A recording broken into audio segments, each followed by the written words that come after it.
get cash, cause your body can't afford it. Don't you know who I am? You better give a damn. I'm with the band, man. Bask in my glory and tell me a story of how great you think I am. Hey, this is Eric dispatching solo again tonight, and I'm with the band, man. Welcome back. This is going to be part two of the conversation with TJ Milici of Logan's Lost, the Eclectics, Divide by Zero, Spitalfield, Thrillage, so many other bands. But primarily for this part of the conversation, we are focusing on Divide by Zero's one and only amazing full length right there, Answer to No One. Uh, Great conversation, great deep dive into the album. Uh, Kind of interesting finding out that the album Answer to No One kind of got its name from the final track, Except Ourselves, which was the song that was kind of quickly, furiously written going into the studio. It's always interesting for me to find out when we're talking to whomever kind of the timeline for the album, when the songs were written, how they changed, how they evolved from the initial band putting the songs together to the demo, if one existed, to going into the studio. In this case, again, kind of interesting story. They had built that relationship with Jumpstart Records. They never really had to create a demo to send off to the studio. So, or to the label. So by the time they were ready to go into the studio, they kind of had their ideas for what the songs were going to be. Um, Wrote, nine of the songs, I guess, kind of at that point. They re-recorded Timber, which was an earlier recorded song, and then Accept Ourselves was kind of written last. It was the last track on there, which probably couldn't ask for a better closer for the album. So that was beautiful. That was amazing. And kind of talking to him about thematically what was going on in the album and kind of his emotional and mental headspace, recording some of the earlier songs. By his admission, songwriting was not necessary, or lyric writing, I guess, was not something that always came natural to him. So, kind of writing with what he knew, girls, relationships, whatever that was going on. And then, kind of near the end of that, when they were recording the album, especially in the studio, when he was writing Except Ourselves, maturing as a songwriter. And that's one of the things that he and I talk about is kind of thematically what that did to the album, kind of left the listener, left him on that note of positivity. There's some optimism there, right? It was uplifting near the end. Um, and, and again, kind of looking at the order that the tracks were put on, um, kind of gets dark for a little bit, and then you can see the light, and it gets uplifting at the end. So, very, very well put together album. Really, really nice that TJ kind of reached out to some of the other guys, got some of their opinions, even reached out to Dan Precision, who recorded the album for him. Uh,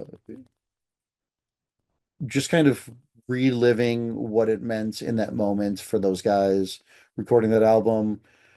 And I have to agree that those four guys recorded the best album that they possibly could have. It shows. It's an amazing album. Again, kind of length be damned for how long some of those songs are. It's an amazing album, and I know he couldn't believe it when I told him it was in one of my top 10, but I do think that Answer to No One is one of my top 10 albums. So it's it's easier for Chicago bands to kind of sneak in there, just because that was, the local scene that I was a part of, that I was, and if not a participant, at least an observer, for that period of time, for those years. An album that really spoke to me, as he and I talk about right at the beginning of the episode. So yeah, I hope you enjoy. doing the deep dive into Answer to No One. Absolutely amazing. The Jumpstart reissued it in that nice yellow vinyl, uh, almost 20 years after the fact. Uh, Great conversation. TJ is an amazing, amazing guy. Really, really humbled that he took time out to talk to me. We were able to talk about pretty much everything and anything that I ever wanted to ask him about. He was on my bucket list for a while. I knew there was something magical about this album, and I'm glad that he was kind of able to peel back the cover a little bit and show just what it was that made the album so amazing. So even if you only enjoy this 25% as much as I did, you're still gonna have an amazing time listening to it. So uh hope you enjoy it. Check in with you at the end. And yeah, have a good one. All right, everybody, welcome back. I am back with TJ Milici, and we are going to do a deep dive into uh, one of my favorite albums of all time, Answer Oh, to No One. stop. Oh, for sure. Let's let's talk about this album. Sure.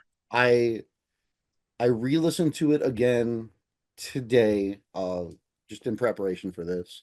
And one of the things that really, really jumped out at me, and right, like I've listened to this album at least 200 times, probably just over the course of my Wow. I life. am I am I'm just turning red. That's wonderful. And it's an amazing album, but I don't often listen to albums that deeply and just kind of put the headphones on and just kind of sit here and like kind of go into my own sensory deprivation chamber and just focus on the album and the lyrics. Like I had the lyric sheet with me when I was doing that.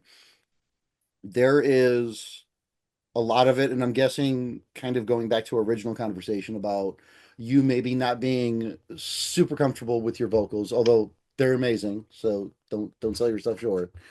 Um, but there's a lot of aspects to Divide by Zero where you just kind of let the music breathe. Like a lot of other bands that I listen to from that era, a lot of albums from that era, the vocals are just there, they're just punching all the time. And you let the music breathe. There's just a lot of instrumentalization going on throughout the album. So, I mean, was that intentional? I mean, I guess that's where I'll start the questions. Sure. I mean, and that's a really good kind of segue into kind of what the band was at the time. I mean, Divide by Zero was caught in between two kind of genres. One, they wanted to be, hot water punk rock band. And then the other wanted to be a kind of an emotional post-punk hardcore band like Thrice or whatever kind of artist in the ambulance band that was going on during that time.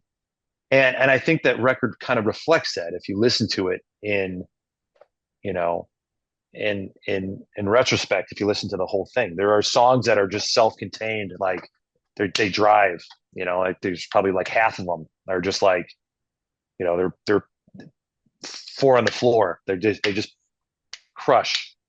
And then there's some that are like a bottle of wine. You just open it and you just kind of let it breathe. And the song's got outros and intros. And we were kind of a band that didn't know how to end songs. So some songs might have gone on a little bit too long. Um, but it was a combination of like, you know, I don't know what to sing here because I don't know if this is an outro, is that this is it was just a long extended part of the song. So I just didn't, because it just felt futile. It felt like silly to try to throw some words in there. We were experimenting with a different sound. We were growing as a band. And when Answer to No One came out, because the previous label wanted us to release it as an EP, which we had talked about earlier. Give me your best starting five, pump them out, and we'll see what happens. But we had The Year That Trembled. It was a song that we wanted to kind of put on the record. We had Guillotine, a song they had just written that has this, just a song that was just different. Hold On. These were songs that were not like the first 5 or 6 songs that we had written, like Grave or, not even Timber, but like Northern Lights. I think there's another one. Just kind of thinking here, but there were some songs that were like Scars. These are like songs that I was like probably listening to No Division, being like, how does if Chuck was here, how would he write a Divide by Zero song? So we were just caught in between two genres that of styles of music that we really liked, that we were trying to put together. And that's where that comes from. That's where that space comes from. That's where that, how can I be like Hum? And how can I be like, Small Brown Bike? Like, how can I make those two work? You know, that's kind of what Answer to No One was. What Answer to No One was. It was like a record where if we had like not a producer, we had a great Dan Precision from 88 Fingers Louie did a fantastic job. But if we maybe would have gone somewhere that bands tend to do, like a studio, a remote site, and they iron out the songs before they record them, there might have been some songs we would have not recorded because maybe we were just trying to get it all out there. Like these are all our songs. Like whether they're 3 minutes or 6 minutes, we're going to record them. So there might have been a little bit of, slicing and dicing to kind of make the record a little bit more fluid. Because I think if you clock it, it's like it's a long record. I was actually, again, right, I was surprised because I was listening to it today. I loaded up all the tracks and was like 50 minutes. That Yeah, seems long for 11 songs. It's so long. It's like a joke, like a comedian setting, like a setup. Jumpstart did a re-release for like a vinyl re-release for an LP, and they couldn't fit the whole record on, so they had to drop like They had to drop like 1 or 2 songs. So like the CD and the LP are totally different. Wow. Like it's missing like 1 or 2 songs. I'm glad I didn't pick up that re-release because I would not have appreciated. I mean, it's great. It's a beautiful LP. It's yellow vinyl and everything, but it's just funny that because we did have songs that we were just so excited to write these songs. I remember playing Hold On our first time we played at the Fireside. We opened up for MU330. And I mean, that song it just wails. Like it's got like this outro that just, at the time when we were writing it, felt like, we had like tons of amps and we just were just crushing it, it was just, but yeah, Answer to No One is an album where we were a band in transition and we just wanted to release it instead of whatever band we were turning into releasing that record then. I'm glad that you guys released it as is. So I love appreciate Northern it. Lights. It's one of my favorite songs. So something else I noticed on my listen through, like I know you mentioned the song Scars. It almost feels like musically Scars is trying to be kind of a heavier hardcore song with the instruments, but you contain that, you hold it back a little bit with the vocals. Was that intentional to kind of create that dissonance, or is that just how it worked out? Or No, I think so. I think that if you look at the chord progression, it's a very angry, like chord progression, the drums. It's got a callback, like a back and forth with the guitars in the middle. I mean, the drumming is awesome. Brian Lipinski as a drummer was a phenomenal drummer. I mean, he is, you know, there's other bands that still talk about his drumming on the beginning of Hold On. Like it's this just this perfect time drum intro. But I think vocally we just wanted to kind of put a little maybe sweetener on it, Mhm. just uh kind of give this kind of like a two-tone da da da da da da da da da, just not make it so like a hardcore song, like you said. Mhm. And I that was kind of just like maybe a little bit more poppy or pop song, that you can kind of snap to, but the guitars are like da da da da da da da. I mean, it's a very angry song undertone, um, and it gosh, and I think about the lyrics to that song and some other songs. I'm starting to sing about like my life for the first time, and it wasn't that bad now that I think about it. I just really I made it sound like it was a bad time to be in a relationship with TJ Milici. I mean, everybody was angsty at that point of their life, though. Oh, So that totally. is, Absolutely. yeah. You know. But I mean, like again, right? Thing about Scars, it was like the guitars wanted to be a hardcore song, and you were saying, let's keep it more upbeat. Yeah, the transition to the verse is really fun. It's the like I know what you do. Like it's a fun vocal pattern. And I think I was probably really proud of it. It's probably why I stuck with it. It was like, because I think of like writing a song, like song lyrics is you get a block of marble and that's the song. And you're chiseling away at the rhythm, right? You're trying to find and I think it was pretty proud of like finding that, I know it sounds silly now, but I think it was like, oh, I like this. I like how it goes, and it works with, the way I was singing and the words. It was I found a good rhythm in there. Layout Yeah. is beautiful, and you also do that thing which a lot of other bands don't, but when you have the lyrics in there, you also have the song number next to that, so you don't have to flip back to the back to know, okay, I'm on track 7. That's great. Yeah. Um so I guess kind of before we go into the next question, I know we talked about Timber is also on here, which was also on that little 3 song Yeah. kind of teaser mini EP, whatever we're gonna call it. What made you guys decide to stick with that song? Was that kind of that transition song that you felt was showcasing the band you were going to be in, or did you say, "Hey, we want 11 songs, we got 10, let's." Oh, no, 100%. I think we felt Timber was one of our stronger songs. I felt that it had like, when we were writing it, it felt like a song that Divide by Zero. This is what Divide by Zero is. Like Okay. we've got our bass player crushes it.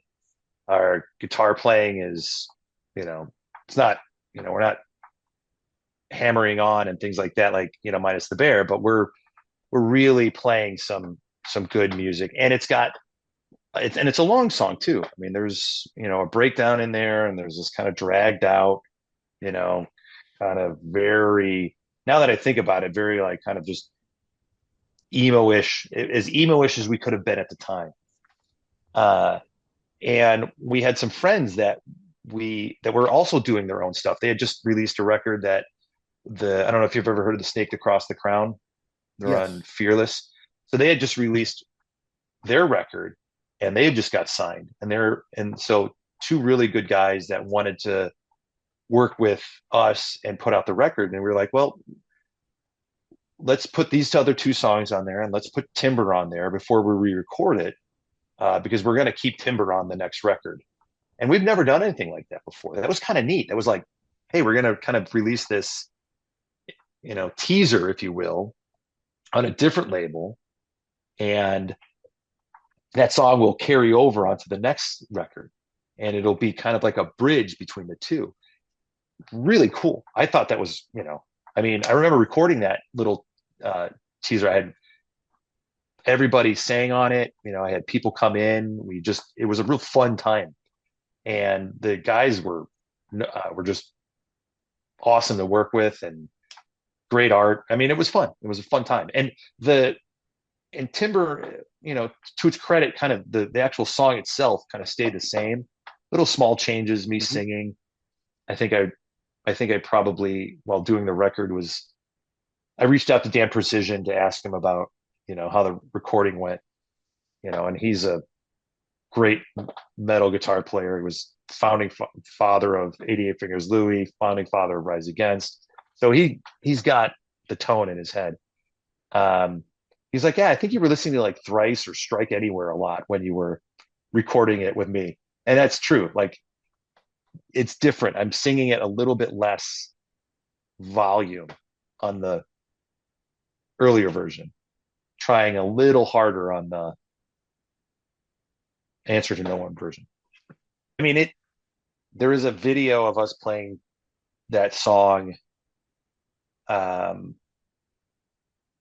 in Madison. I want to say we opened up for Spitalfield, and it translates pretty well live to what it sounds like on the record. I think that's a kind of a thing that I would kind of stress when I talk about Divide by Zero. We sounded like the record. Like, if you came and saw us play Answer to No One, like Hold On sounded like Hold On the record. And there was nothing added to it that we couldn't play live. The guitar player Tom had such a tone on his guitar that it translated when it was live. It sounded really, really good. You know, Grave live is just as exciting on the record.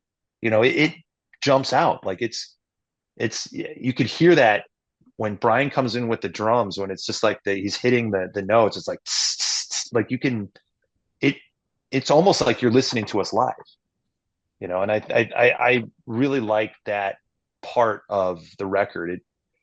There's no bells and whistles. It's just us playing.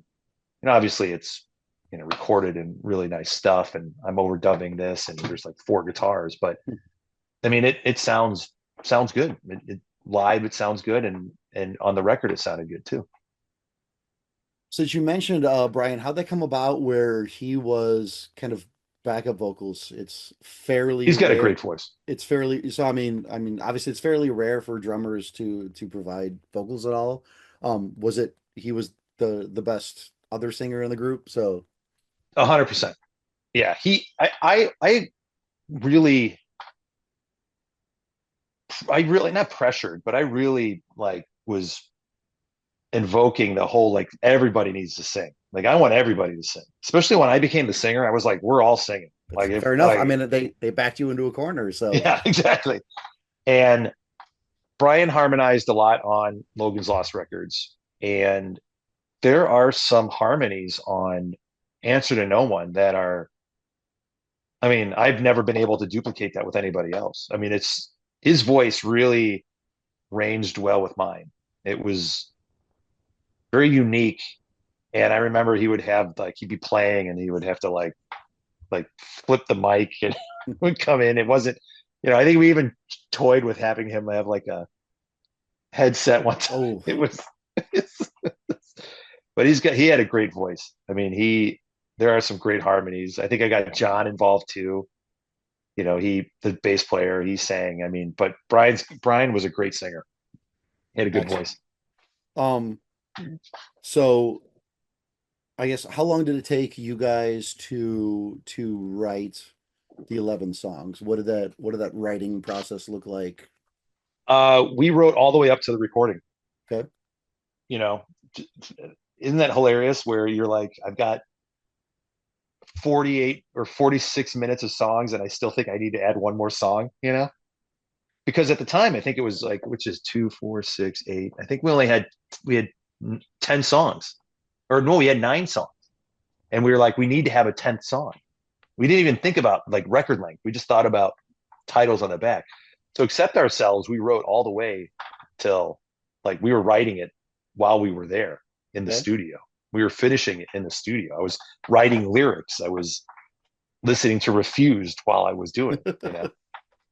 Um, but the right out of the gate, we had, you know, those songs with mirrors, the EP, and we were writing. We always were writing, like constantly writing.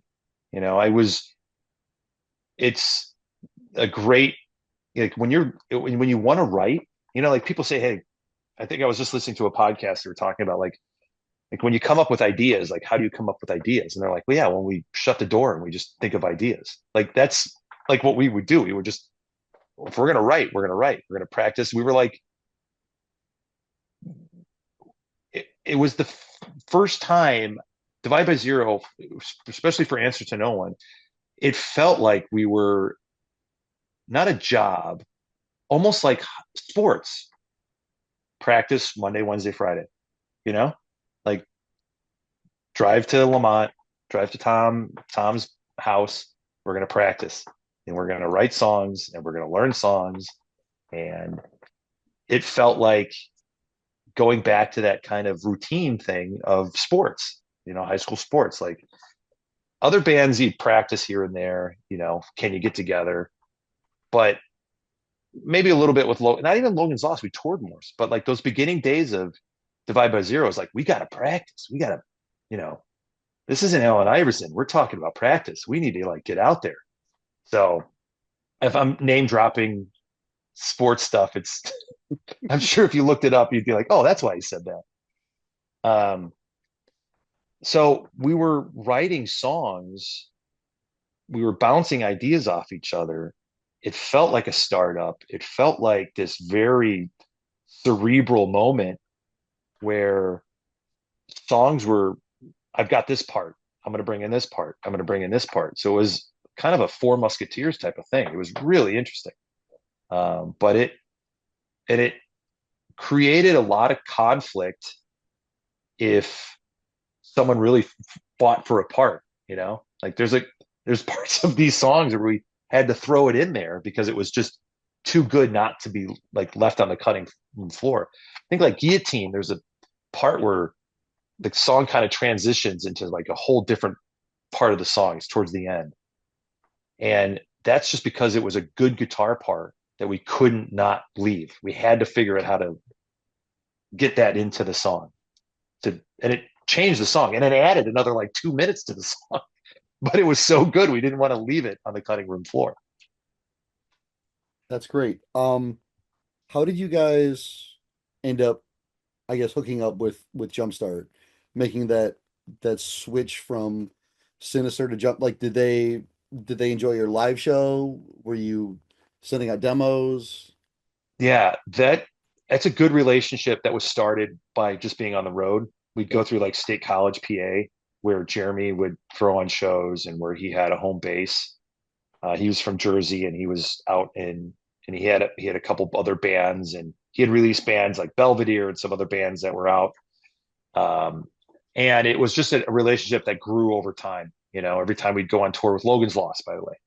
And then when Divide by Zero started, he got really close with the guitar player Tom, and they hung out a lot more than like you know like then the bands would hang out. So they'd go out and hang out. He would you know they'd party or whatever, and so that relationship really helped us uh, because he was like, well, I'll put out your record. Like Tom's a great guy. I like Tom. I like your band. I'll put it out. And at the time, we had kind of gone through the cycle with Mirrors, and Sinister wanted to do another EP. They wanted to say, hey, let's do another 5 songs. And the band wanted to do more. You know, we wanted to kind of get pampered a little bit. Like, oh, well, you know, Jeremy's like, well, I'll give you a budget for the record. You know, we'll release it. You know, it'll be this and that. And I think we were kind of like, yeah, let's do it. Like, you know, we're not obligated to do anything. We're not loyal to anybody. Let's just do it. Might have caused a rift between us and Sinister at the time, but the the band was really just focusing on where can we go? What's the next step? Because Answer to No One was coming out right at a time, like I had mentioned earlier, that a lot of bands were just getting bigger Hmm. and more exposure, stuff that obviously, why are you in a band? You know, what do you want to accomplish when you're in a band? Do you want to tour for the rest of your life? Do you want to tour for a little bit? What's your end goal? And I think we thought that Divide by Zero had a chance to be something bigger and broader and more robust than what it was. And putting out a full length was the next step. So we had the songs, well, sort of. We had most of the songs, and we had someone that was really enthusiastic about putting the record out. So we just kind of said, hey, we're going to go with Jumpstart, and that was it. So just based on your relationship with them, they agreed to Yeah. do you didn't have to send them demos or anything like that. They just, No, they had seen us play a bunch of times. We've been on tour.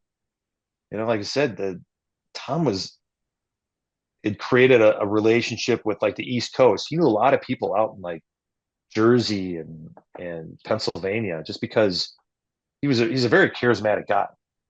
I mean, that was the one thing about our band. We were very like we like to talk to people, we like to hang out, like to party. That was that type of music, where we were going. We were, colleges, and we were now at kind of, we're in our middle 20s. Things, we were just very happy and energetic to be able to make decisions by ourselves, be on tour. We were road dogs at the time. I would bartend or, you know, go on tour. I think I was probably living with my parents at the time, so like my overhead wasn't that bad. So I think all of us were really. so it sounds like the songs came together pretty effortlessly for you guys. Like when you were writing songs based on your sculpture metaphor, did the guitar come first and then you fit the vocals in later? Would you have the riff first in your mind, or would you have the words or the theme kind of first in your mind? Oof. Yeah, I think it was probably like organic all around. I think the words always came last. I mean, I was never a poet. I never had like a book of poetry that, wasn't like Under the Bridge, and Rick Rubin's like, what's this? And they're like, oh, it's a poem. He's like, well, this is Under the Bridge, like it's not like that. This is like, oh, that's a great riff. It's got this great breakdown. I'm gonna go home and jam it out and see if I can come up with something. I mean, that was kind of how it was. And even the guys would bring in melodies and we try to work around, try to adapt them. But the music always came first. We'd always have full length songs. It was so funny back then too, because we would record it. We tried, and now it's so effortless to record like a practice. But then it was like you had to set up mics and you didn't want to be too close to the drum set because it would sound like you would just hear the drummer like this, the kick drum, dum, dum, dum, dum, dum. So the the I would say that my weakness was thinking of something to write about as a singer, to try to create, like, to manipulate the words into like a song. That was always a hard time. I always fell back on the same kind of, subjects. It was, I wish I was a little bit more worldly. I wish I knew a little bit more. I wish I had a little bit more exposure to, I don't know, to widen my vocabulary. But it really fell back on like girls and being hurt. you know, it, it, it, it, under all of that, it was a lot of uncertainty. It was a lot of like, is this ice going to break or is it strong enough for me? Then the recording process, I know you said you were writing even as you were going into the studio. Yeah. That work out kind of where you guys wanted to record with? Obviously, Dan Precision, at the time, even still now is kind of a legendary producer. So was that like definitely where you guys wanted to go, or it worked out because it was local, or I I mean, think it was a combination of being local, a little like buzz awareness, maybe it gives us a little bit of like scenester points, okay, you for know. sure. I didn't know him personally, but he was seemed relatively nice, really nice guy. Loved the first Rise Against record. Obviously 88, was like a mainstay in a lot of our like playlists. So I was like, oh, this is kind of rad, And he was I always like to say he was a pro dude with pro gear, like his guitar was unlike any other guitar out there. It sounded great. His amps, his like kind of his skill level was here when we were all here. He was playing chess, we were playing checkers, right? So it felt like he could help elevate our sound, and which I 100% think he did. You know, I mean, I think we might have inhibited him a little bit by being like, we want to sound a little bit more like Thrice, and he'd have to like listen. He's like, why would you want to do that? But whatever, you're paying me. So like it definitely helped us. It was like, hey, this is what you got to sound like if you want to sell these records, and we kind of had to like buck up and really just get to work. And gosh, it was tough too, because it wasn't like we didn't have like, we had to go in there for a little bit, record. I had to come back, do vocals when I could. I was working, I mean, it was not a fluid situation. We had to like come in and come out. We had to spend like, I think we did it over like a 2 month period. Wow. Like, April or May or March or April, it wasn't like, it was a long recording. And funny enough, it was the first time I was recording, and he wanted to hear the song. He wanted to know what key the songs were in first. And he wanted to see the lyrics. So I had to write out all the lyrics, and I had to put like D, C, B, G, whatever, and he would, as we were recording it, this was our first introduction to Pro Tools as well. So he was like, just say the word like he was a master at just kind of getting all that in check. So I had to go back and redo a couple things that, um, that he was able to pick up that we wouldn't. It's really cool, really cool. How much of his influence do you think then like changed kind of what the song sounded like, your demos going into the studio compared to the final result? I mean, would he challenge you to change up a guitar part, or was it just tuning, or what what was his level of influence over the album? I his It was just more professional. I think anything. I mean, his name is Dan Precision for his reason. Like For sure. it's a very like professional. It might not seem like, because it was in a basement here and there, or like there was, like it was a very professional atmosphere, regardless of, you walked upstairs and it was his house. Um, I, there's a couple echoes on the record. I don't know if you listen to it. There's kind of like this, it's very not natural sounding repeating of words. Like I think there's it's on Accept Ourselves. There's like, it's a delay or repeat of a word, and it's like kind of fades and it gets a little quieter as it goes. I wish he would have said no to those, you know, because I look back at some of those records or some of those songs, and I think we just kind of tried to sound a little bit more cooler than the song needed to be.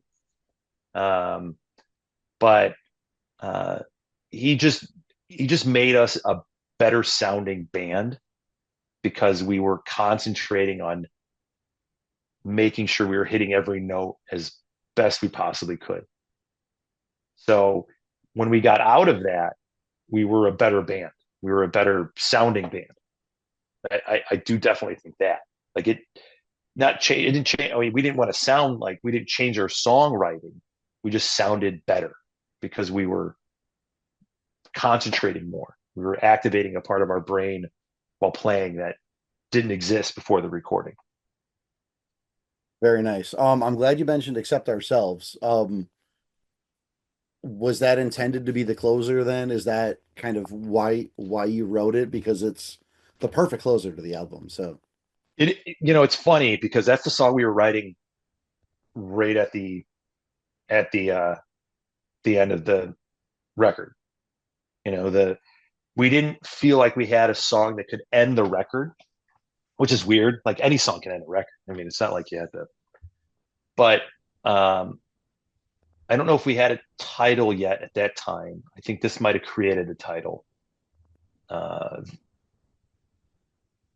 the idea of Accept Ourselves was like just kind of, I think that's probably where we might have gone as as a, as a, that was the trajectory we were going in, okay. kind of cursive, um, a little bit more instrumental, drawn out, uh, with that chorus that is kind of poppy. It's kind of low key. It's very dynamic. It's here, it's there. It's little explosions in the sky. It's this, it's that. Uh, we could never play it live. I'll tell you that. It just never. But it when we were writing it, it felt like the last song because of the way I was singing, because of the ending of the song, um, because then it really gave the record meaning. The answer to no one. It's basically it's your job to be like you answer to you. That's it. Accept yourselves, and it has like a double meaning. It's like accept yourself for who you are, and then accept yourself, which is the E, accept, like so it probably if we would have tried a little bit harder, we could have maybe made the song a little bit more cleaner, if you will. But it was a song that we were writing and it came out great. And I I'm happy we did it. I just wish that we had it going into the session instead of writing it at the session. Yeah, I mean, kind of talking about what you were talking about before, maybe some of the other songs were about relationships and girls. I like that the album kind of has that trajectory at the end where it's almost getting positive and uplifting and it's motivational at the end. At least that's how I interpret it when I was listening to today Oh, that like you're you this you've the got the album, words. you're driving through that dark tunnel and then there's the light at the end and you're Yeah, escaping. and that's a lot to do with I'm becoming a better singer. I'm working on different rhythms and I'm working on different words and I'm pulling from different experiences. I'm it's it's a little bit of self interior kind of reflection. It's a little bit more of uh, not so much about relationships of like physical relationships, more mental, you know, relationships. It's becoming we're becoming a different band by the time Accept Yourselves ends. Like we are a different band when that song kind of starts, compared to like Grave, which is just like so it ends a little differently. And like I said earlier, I think it would have been that Guillotine, those songs are probably what we would have sounded like. I don't know if I would have been able to sing them as well as I do Scars or Hold On or not Hold On, but Northern Lights or Grave. Even The Year That Trembled. The Year That Trembled is like my favorite song in the record. Um, but the the band wanted to be a little bit more expressive. They didn't want to be just like a hot water music band by the time we were, which when I look back at it, I'm just like, that is the silliest thing. I don't even know why we were thinking that. because hot water music is the fucking greatest band on the planet. Why would we not just embrace, our idol and just try to be like, you know? But do you think Chicago itself kind of played a role in shaping the sound of Divide by Oh yeah, Zero? totally. No, you're 100% correct. I mean, it's a gritty band. We're, you know, around Chicago a lot. We're driving by Soldier Field as it's getting rebuilt. We're playing in some of the greatest venues in Chicago. It is, whether we know it or not, it is shaping. I'm mentioning bars, I'm mentioning cities, I'm mentioning locations. I mean, it is there's no way that the city of Chicago is not like, the epicenter of like the central part of where I'm meeting everything is about everything in there. Like I probably could point out like six things that is Chicago related, you know, the bars, like, Scars has that. I think I mentioned the North Side. I mean, there's just bars on there that just had to be in the record because that was it was. It's like name dropped a bar, Just I always liked songs like that where like they say something and you just go, it's like that Leonardo DiCaprio meme where he's like, "Whoop, whoop, whoop," he's like pointing at right after. I don't know if you've seen that one, or he's after the last movie, one of the movies did. That's how it is. Like, oh, I know that bar. He just said I've been there. You know, the Green Mile. I know that one. The Green Eye. It's a play on words, but I know that one. I tried to do that as best I could. I I absolutely love it. I mean, as a guy who grew up in that general area, I there's something about Chicago bands just in general. Did that the release of a full length then did that change kind of the way that you guys would play your live shows? Were your live shows getting longer as a result because you had more songs in your repertoire or We were able to kind of choose and select the songs we wanted to play. I okay. mean, we would play Grave all the time. We played The Year That Trembled all the time. We played Bleeds and Bleeds all the time. But we had to choose between like Guillotine or Hold On. We couldn't play them both in the same night, right? That's 15 minutes of songs right there just between the two of them. Um, I think we had a little bit more pep in our step because we're like, oh, we got a full length. It's my first full length, like that I had written.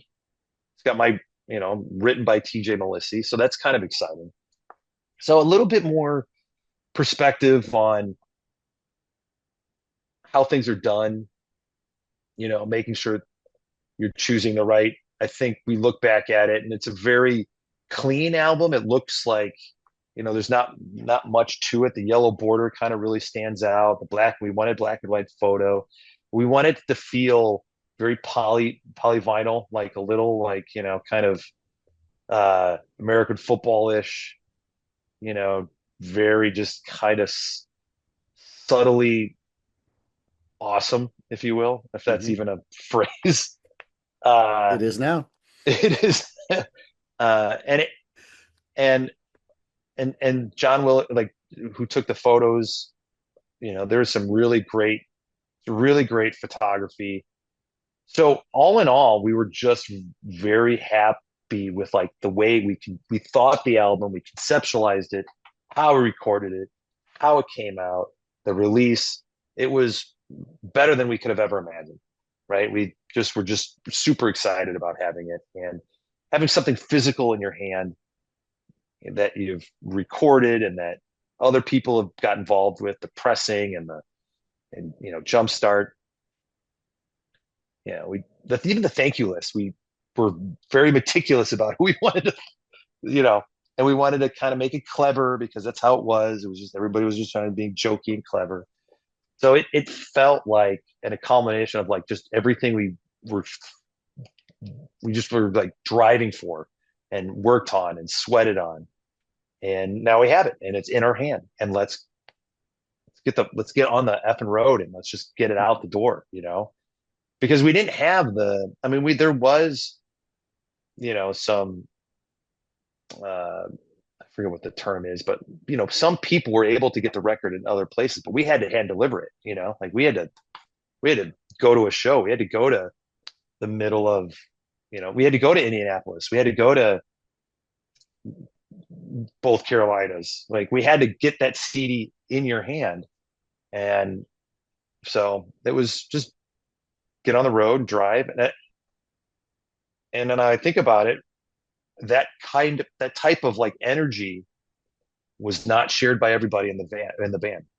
And that's when the band, shortly after this record was released, that's when Brian left and then John left because we were really excited about it and we wanted to get it out the door and and I think maybe the recording process might have been kind of hard. Um, but we were really gung-ho about getting out there and we didn't really ask and be like, does everybody want to do this? Like, are we all on the same page? So, now that I think about that, that might have been one of the reasons. I'm guessing Jumpstart was then pretty happy with the end result.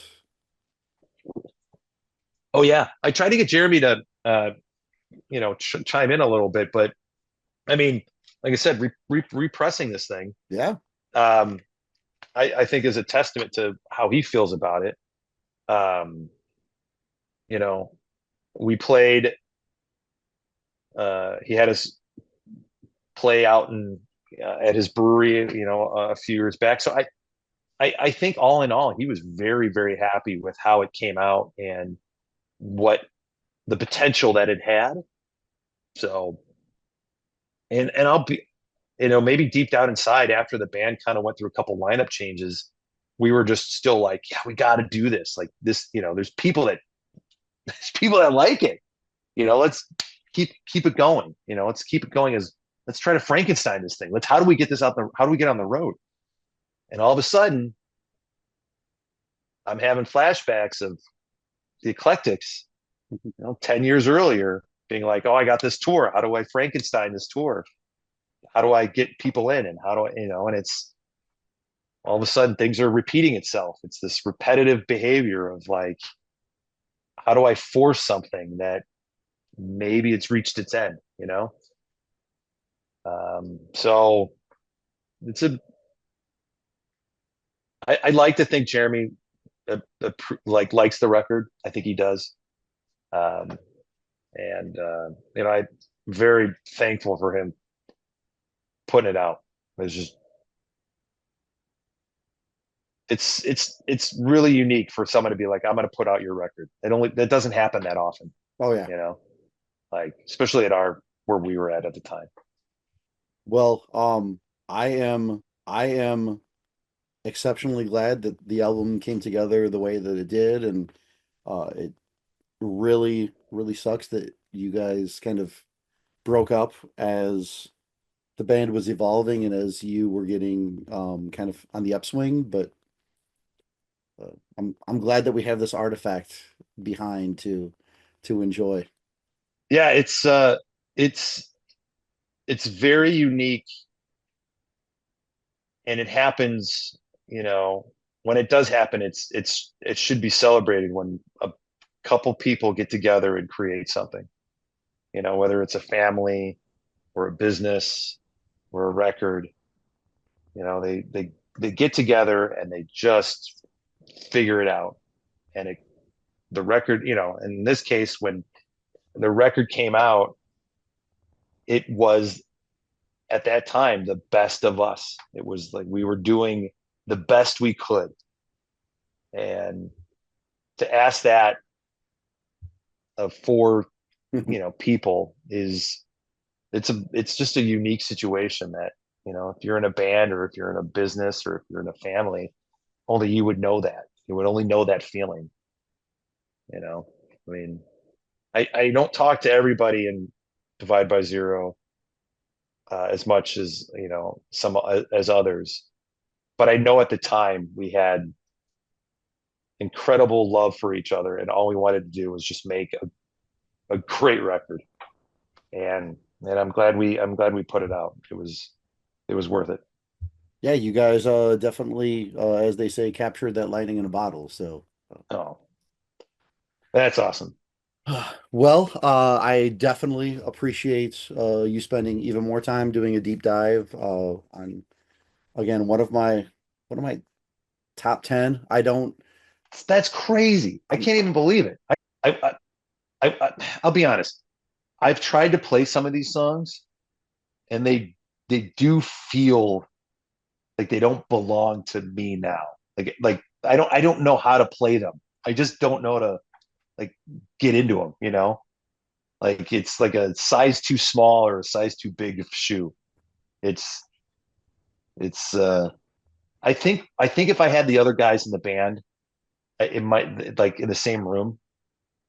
I think we could probably I could probably get to that point. But I've tried, and I'm just like I can't even. What am I saying here? Why do I want to die? That's crazy. it's Like, I mean, for your mental health and well-being, it's probably a good thing that the songs, no longer belong to you in that aspect, that you're happier and you're in a better place than you were in your mid-20s, right? So, but I mean, hopefully for anybody out there listening, they're in a better place than they were in their mid-20s, because absolutely. that's usually not the best time to be alive. So, I mean, it is at the moment, but in retrospect, no, not so much. So, Well, the fact that you've taken this interest in this record is incredibly, like poetic. I really appreciate it. It's incredible. it's amazing, and having this conversation allows me again to do this, not only the deep dive and talk to you about the album, but for me to do this intentional.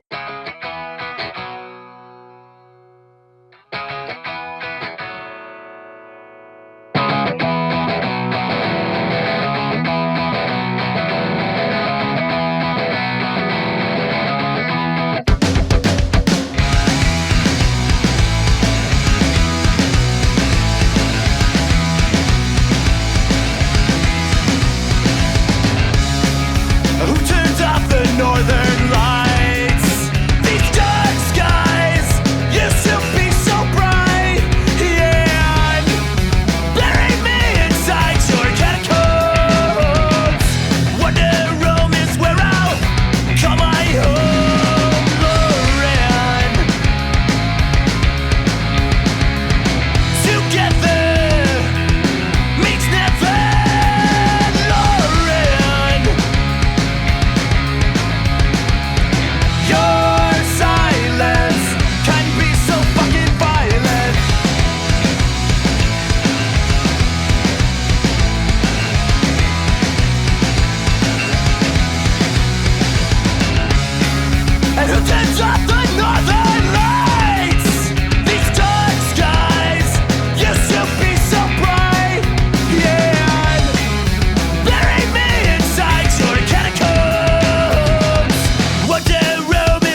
Hey, welcome back. This is Eric. Just had an amazing conversation with TJ and Milici going into all things Divide by Zero's Answer to No One. It was a fun episode. So glad that I had him on. TJ was such a cool guy, such a nice guy. Great kind of walking down memory lane, listening to one of my favorite albums. Unfortunately, as you probably heard last week, TJ has nothing in the works musically going on right now. It was nice if you heard the whole conversation.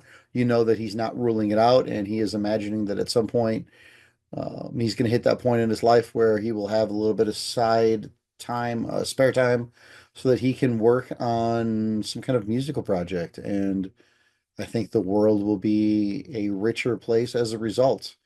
But for now, like I said last week, check out DuPage County Hardcore for all of your Chicago adjacent music needs.